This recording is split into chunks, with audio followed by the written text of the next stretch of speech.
Jacob आबाद मां वाक़े ख़बर ॾींदा हलूं। ब्यूरो चीफ वसीम इक़बाल जी रिपोर्ट मुताबिक़ ज़िला जेकब आबाद JUI सिंध जे क़ाइद मौलाना राशिद महमूद सूमरो जे हुकुम ते सिंध जे ॿियनि इलाइक़नि जियां जेकब आबाद तक NA 190 जे आज़ाद उम्मीदवार सरदार महमद मियां सूमरो, PS1 जे आज़ाद उम्मीदवार सरदार सखी अब्दुर्रज़ाक खान खोसो, PS2 जे JUI जे उम्मीदवार मीर शफ़ीक अहमद खोसो सां धांधली करण ख़िलाफ़ जेकब आबाद में 3 ॾींहं खां बि JUI पारां इलेक्शन ऑफिस अमले ख़िलाफ़ DC गेट अॻियां धरणो जारी आहे।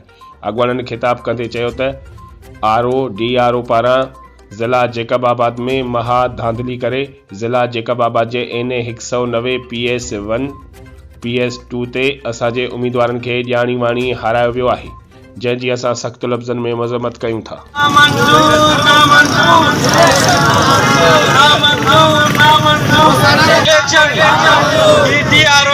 शायद इहो शरण मुनासिब नाहे।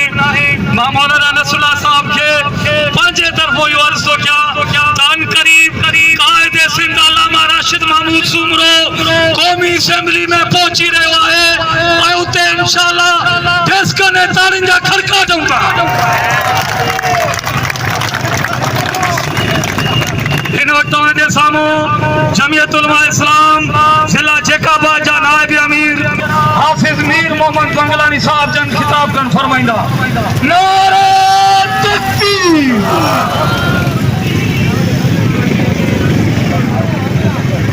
बिस्मिल्लाहिर्रहमानिर्रहीम। अल्लाह अश्तरा मिनल मुमिनीना व अमवालहुम बिअन्न लहुमुल जन्नह। सदक़ल्लाहुल अज़ीम।